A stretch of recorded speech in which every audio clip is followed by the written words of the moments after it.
Well, hello friends, it's Teresa with Indigo Moon Arts coming at you with another new video, and I get a lot of questions about the findings, the fine detailing and stuff closer to the end of the process. So what we have here is a lovely vintage cat bottle I'm working on, and this is one of my own designs. It's available on Gumroad now. I'll try to make sure I add the links. And I recently attached the moth at the bottom. This is a air dry clay embellishment used with a mold. Same with the above. I did a, this is called a Baroque scroll or filigree mold, and that was used for the top. And then the same, this is like a fleur-de-lis, and it comes with a series of molds. So we are almost ready to attach our beads, findings, and finial, and I have that stuff right here. But before we do that, I wanted to add the little bit of accent to the clay molds, which really make it pop. So what I'm using, again, this is a vintage flare bottle, so I want to use what is Inca Gold. It is a gilding wax. I apply it with my finger. You can apply it any way you like. Some people wear gloves. I do not. This is a brown gold, and you got to make sure you keep the lids on. This stuff will dry out, but I'm going to use my finger to apply the wax to these 2-3 spots. And then I am going to do a tiny little bit of stippling as well, because I don't have any on here, and that is just to age the bottle. So I dip my finger in. If you've watched my videos, you know that I like to dab it on my craft paper. I'm probably out of, so I get it on my finger, pardon the finger, and then I dab, dab, dab to take it off. That lets me know that I have the right amount of juice for the squeeze. When you slightly roll your finger, one of the reasons I use my finger versus using a different type of tool is it allows me to feel my pressure, how much I'm applying. So that's one of the reasons. I actually have been wearing eyeshadow for decades and decades and decades. I've always put it on with my finger. It's just one of those things, artist thing, I guess. And you can see how we've brought out the, made the embossed portions of that mold pop. And that's all we've done. Gives it a little bit of a vintage feel. I'll do up top, dab, put it on, take it off, very lightly over the top. You can see because that's white, it's slightly brighter than it is at the bottom with the black. I like the multiple different colors, and we're going to go up here to the top. Hopefully you can see this. I hope I'm on camera. I'll get used to my space. This is my new space, and you can see how that pops. It just really gives an extra bit of dimension to the bottle. Isn't that pretty? So hopefully you see it. Hopefully I'm not too high. But anyway, I just wanted to say I've been watching so many bottles show up on the feeds in the two groups that I belong to, Decoupage, Vintage Napkins, and so forth. And the other one is the Mod Podge group. And wow, you guys are really impressive, especially some of you folks that have just started. A lot artists, of course. I mean, you know, these are people that have talent in other mediums and so forth. You can tell. Anyway, but decoupage is a pretty easy art where anybody can excel at it, which is really great. You don't have to be able to draw. It's just a wonderful, you get a lot of bang for your buck out of it. It's a great release. You get a wonderful finished product that you can gift to friends, family, sell on Etsy, whatever works for you. Anyway, I'm just doing a little bit on the top to give it that antique flair. All right, the only problem is that your finger stays dirty. Now, I'm going to use a little bit of this Inca Gold to stipple a little tiny bit of detail. I'm going to tap it in the lid, just on the corners, just ever so slightly. Hopefully you can see that. By doing this, I'm giving the bottle a slight bit of an aged feel, okay? Actually makes it feel not dirty, but a little bit rusted, or hope you can see that. Can you see that? Can you see what I'm doing here? Just stippling just a little tiny bit like this. It's tiny. I mean, we're not doing a lot, but you can see, ooh, it adds a little bit of dimension. All right, tap, tap, tap, tap. That's what I do. Going to tap the bottom here because I really love, it's like a copper gold. I like it in the dark a little bit better. Sometimes I move my brush a little bit just across, really light. My touch is super light, barely touching the bottle. So that way I know no matter what, I'm not applying that much. And if I'm not applying that much, I can't hate it, if that makes sense, because I'm not really changing the bottle that much.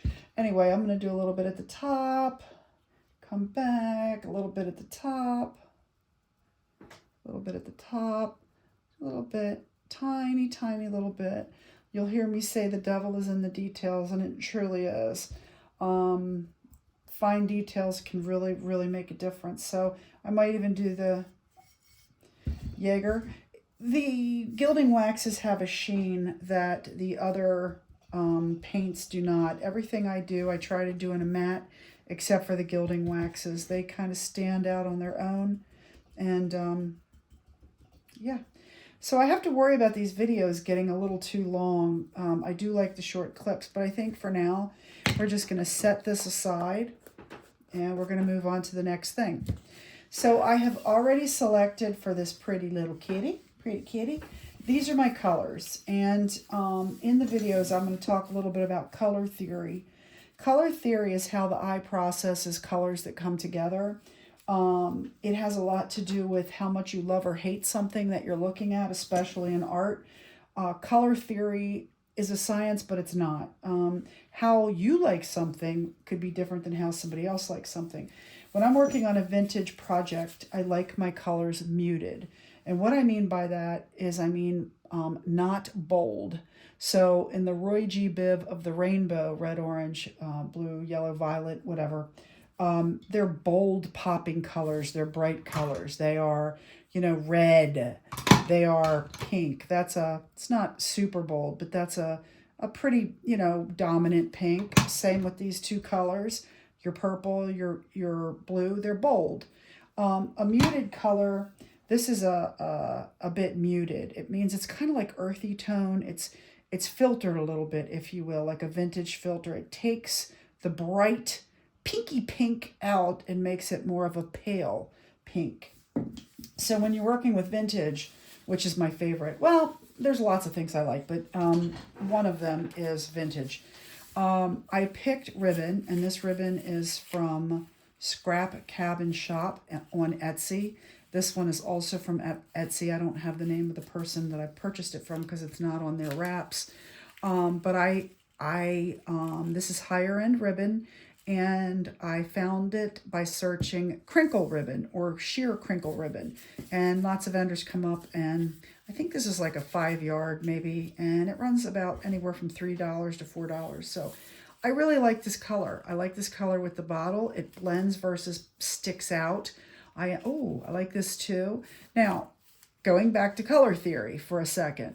So I used a muted pale pink for this bottle, but at the same time, that muted pale pink is also true pink, where this color is a muted pink, but it's more of a sand color pink, a sandy beigey pink. So I have to ask myself, do I want to use these two colors together, this kind of a true pink with a sandy pink? It depends on how much is on the bottle. My brown gold also pulls the two together, and that's where the magic is. So I'm going to talk a lot about color theory, because color theory is whether you love or hate something in most cases. So when we're picking ribbon, I have lots of ribbon over here. Notice I didn't pick a true pink. I could have. Look how pretty this is. Just saying. This is super pretty. It's light. It's pretty. Man, would that go well there. But for me, if you see the difference when you pick, while that absolutely matches the color of the pink that is in the bottle, it's also too pink. It's pretty in pink, but the flavor of the bottle changes when I use a color that kind of almost blends. It almost gets lost.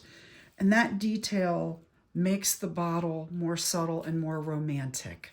I'm going for a romantic feel. Same with this. The fact that it's muted, I think I like this the best. It makes it feel romantic and vintage.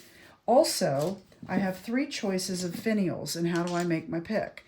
I have black, which works because the black dark gray charcoal on the bottom, it pulls that in. Not a huge fan because of I'm not a huge fan because the shape of this, it's kind of small. I'd want to put clay around it. Well, that's for another video. This I liked because, of course, it's pink and it's pumpkin shaped. I think of it as looking a lot like a pumpkin. You know, and it's okay. I like it. And if I used this, it would really go. But going back to vintage romantic, I'm thinking I'm going to go with this. This is an antique bronze lamp finial. It is a medium size. They come in small, medium, and large. You have to pay attention when you buy them because I've been bit by buying the ones that they all look the same. But if you don't look at the size that are too small, and I really don't have bottles for the teeny tiny ones. Anyway, I really like the way that feels for me. So what I'm going to do is off camera here, I'm going to plug in my hot glue gun. There's two ways to attach this. Some people use, oh, and this isn't going to work for me. Oh, that's a bummer city. Let me try this one. You can use hot glue or E6000. It's a very good jewelry glue. I use this for everything that I'm not using hot glue for. I could put a little bit, but because this finial doesn't have much real estate, it only has this tiny circular rim. I'm going to use the hot glue for the purposes of this video because there's not a lot of real estate, not a lot of time. I won't be able to continue to manipulate the bottom. So I have my hot glue gun. We're going to make sure it's on. It is. There's the little green light on there. And we're going to let it heat up a little bit. And then I'm going to attach the finial for that reason, while I'm working on this. So I'm going to cut some ribbon right now. All right. I'm going to pull about, let's just open it. Makes it easy. I use probably about 1 yard for each bottle. This particular bottle doesn't have much space, really very little. So, and I'm not using a big full finial. So because of that, I'm actually not going to use as much as I normally would. I go very light and haphazard with it. I want it loose like that. And I'm just going to cut it here like this. You can see I didn't put a lot of time and effort into it because the loose is romantic. It isn't tight. I'm just going to tie it here. And I think I'm going to do another little knot to keep me going. I may even tack it with hot glue. But that, so I might do something here like this rather than a bow just to make it kind of look a little like that. I think it's kind of cute. Anyway, so I have that on there. I'm deliberately not putting it on real tight. I can tack it with hot glue. I did want you to see how simple it is to adhere a ribbon. A lot of people ask, how do you do that? Well, you can see I just wrapped it around there a couple times, not very tightly, and tied it because let's think of it like a messy bun. What I did is, with this bottle with the ribbon around the neck, is what I would consider a messy bun to adult hair. When you just kind of throw it up and you want it a little bit loose, kind of makes it look a little bit better. So the next thing that we're going to do is we're going to adhere the finial. I really like that. Let's see if we're hot enough. Maybe, maybe not. But again, I chose not to use these two finials. It's just a color size choice. Again, I do think this is lovely. Now I'm rethinking myself. I like it. I don't know. Maybe for this video. Okay, I'll tell you what I'm going to do. Just because it's this video. What do you guys think? See, this would be great if I had a live. You could actually be helping me decide what you like better. But we are going to put the jewelry on, and that's going to make a difference too. So I think for the jewelry, I think we're going to go with this. And can you see it okay? Unfortunately, YouTube likes a horizontal look, and for what we do, it's a portrait, is a better way to videotape, but this is the way we're doing it. So I'm sorry if I'm off camera. Hopefully you're listening and can follow. All I do, pretty simply, I just make sure my glue gun's hot enough, and I'm going to kind of quickly go around the rim like that to make sure I get the whole thing. Don't worry about a little tiny bit of mess. You want to make sure you get plenty on there. Don't spare the glue, okay? Because it's painted on here, I'm not going to try it here first. Hot glue dries very quickly, so you got to move and go, move and go. Get it, get it, get it. Center, center. Look for center with the eye. Push. Okay, that's how I'm adhering the finial. I'm going to hold it. Hot glue dries in like 30 seconds, so I'm actually pushing against the finial. I'm holding it down, letting it adhere. If you want to do anything else, you could add a little bit more. We're not going to do that right now because I'm going to add the findings, the jewelry findings. But I like that. See, we've already added a touch. And let me off camera unplug my, I'm just going to turn it off. Okay, never mind. It's off. So while I was away, I bought some fancy dancy, rather than go down to my shed, I bought the proper tools for jewelry. One of which is these lovely little circular round pliers. And the reason these are good is because they make loops so that when you're making your own beads, bead dingle-danglers, whatever you want to call them, these are ideal for that. Okay, so let's get this off camera and this off camera, and we have our scissors, and let's go to our beads and our findings. All right, so there are two things required to embellish this from here. Ooh, this would be so pretty with this. This is called a hat pin. Hopefully you can see it. Can you see it? It's a hat pin from the olden days when women used to put embellishments on their hats with hat pins to hold it in place. I love a good hat pin. You put beads on it. I just think it's an elegant touch. I bought some cool stuff. So these are called bezels. You can get them on Temu, Amazon haul, really cheap. These are what you see on certain, look, little scrolls. These are just metal scrolls. Anyway, oh, these are fun. I forget what these are called, but you put a bead in it. Maybe I'll do that. Ooh, that would be really pretty. Let me see if I can find a bead. Hold on. Let me see. Anyway, all right, let's keep going. These are really cool. You just drop a bead into there and you can then glue it down like on that. It actually has a bead. It's a bead holder. I forget what the technical name. Again, real quick, going back to the bezels. These are jewelry bezels, okay? These jewelry bezels, they come in silver, antique, bronze, black, sometimes gold. These are what they hang around the neck of the bottle. I'm not going to do that because I have this clay scroll there, but they're very pretty. That's, you can get, again, Temu, Amazon haul, if you're not familiar with that. Let's go to my chain. This is jewelry chain. The jewelry chain I have right now is an antique bronze, and we're going to wrap it. This is what I do. It is so simple, okay? Can you see that okay? I do it finely, I'm doing this like a messy bun, right? I'm going to leave as much as I want here for a dingle dangle. We're going to put that there. And then I'm going to wrap it a second time. I could tie it here. There's all different things that you can do with your jewelry chain, but for this, I could put a jump ring. Let's do that. No. See, I wanted you to be a part of my thought process as I'm doing this. So I'm going to clip it here. I'm going to get my neat little clippers. Jewelry tools, they come with the 3 ones you need. These are round pliers as well. I have regular pliers, and these are your little jewelry nippers. Anyway, what I'm going to do is nip a piece of the chain link, and the little nippers, they're great. They work pretty well. Let's just nip that there.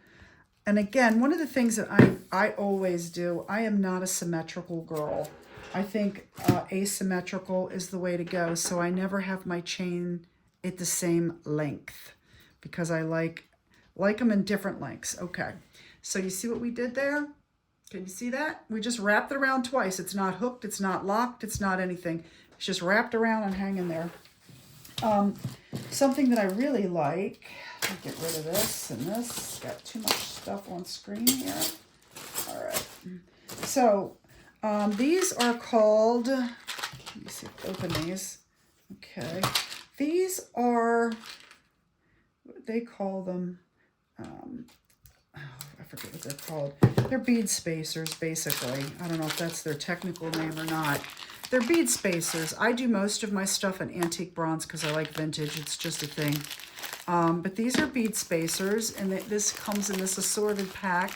And you place these wonderful jewelry findings between your beads, and it gives it a, not Aztec look, but it gives it a more finished, higher end look. All right, just real quick. Oh, I turned off my hot glue gun. Take on it. We'll get some hot glue back. Anyway, I love these. These are called flat back cabochons. These happen to be plastic. I really like the ones that are glass or stone, but they're more expensive. So for this is flat back cabochon. I am going to adhere to the front of that scroll, if you can see that, and it just gives it a little bit of bling. Once I'll reheat my hot glue gun and I will glue that on. We'll do that now. Since I didn't unplug it, we'll turn that on. Okay, that's off screen. Anyway, and what we're going to do is we are going to grab our jewelry findings.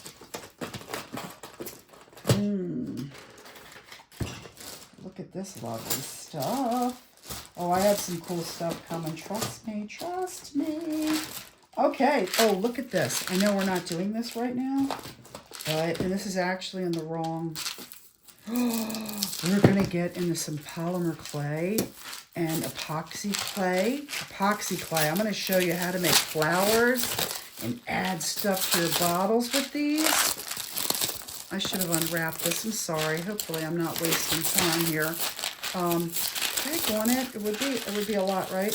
Anyway, these are shell chips. They're just colored chips. Little broken seashells. These are aqua. Am I opening this correctly? Yeah, can you see these? Oh, these are so much fun. Anyway, they're just little shell chips. These go wonderfully in epoxy clay. And you can, just wait. Oh, we're going to have so much fun. So epoxy clay is, we call it cement clay because you don't need glue, you don't need anything. While you're using the clay, when it dries, it holds whatever you put in it perfectly, which is amazing. Yes, it is. We should do a key. You think we should do a key? Let's do a key since we're using antique bronze. Oh, look at that. That's pretty. These are Tibetan, I don't know why they're called Tibetan. I've never looked into that. Maybe that's where they're from. But Tibetan antique bronze charms. But isn't that lovely? We could do a key. Oh, let's do that key. I like that key, especially because we're using antique bronze bead dividers, bead spacers. So now I'm going into my wonderful bag of beads. We have our cabochons we're getting ready to put on. Look at this. These are the glass and the glass cabochons. They're a step up. They just have a better sheen to them. Look at how pretty that is. This would be gorgeous.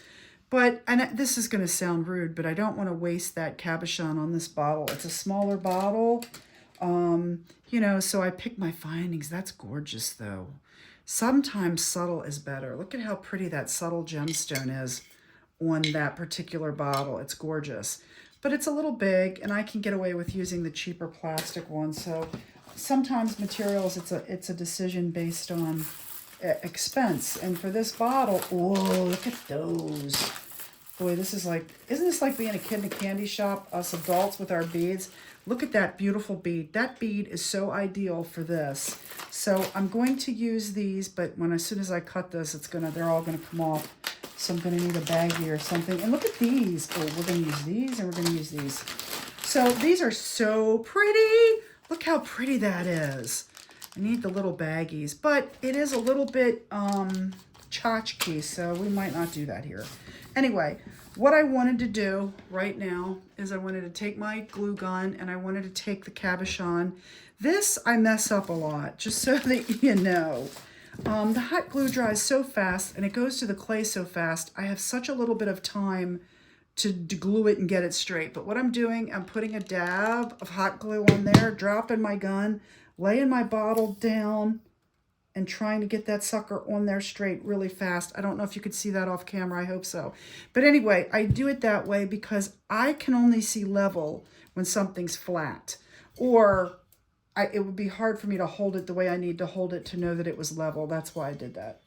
I have a very, very good level eye, but I have to, it depends. I have to have the right angle to do it. All right, so let's work with this. Again, I'm going to tack this ribbon once I'm done. Let's attach a key, and then we're going to make a pretty bead thingy bobber. Yes, you like my technical terminology, a bead thingy bobber. Let me find, I just set up my craft room, so pardon my, where is that stuff? You know what? It's probably in the wrong, oh no! It's in the wrong place. So I might have to come back if I can't find what I'm looking for. Probably, yep. So anyway, we're gonna cut this video off here. I'm gonna come back and show you how to add the key and create some pretty beads and so forth. I hope you're having a good time like me. All right, love you guys. Thanks for all of the wonderful feedback. Have a great day.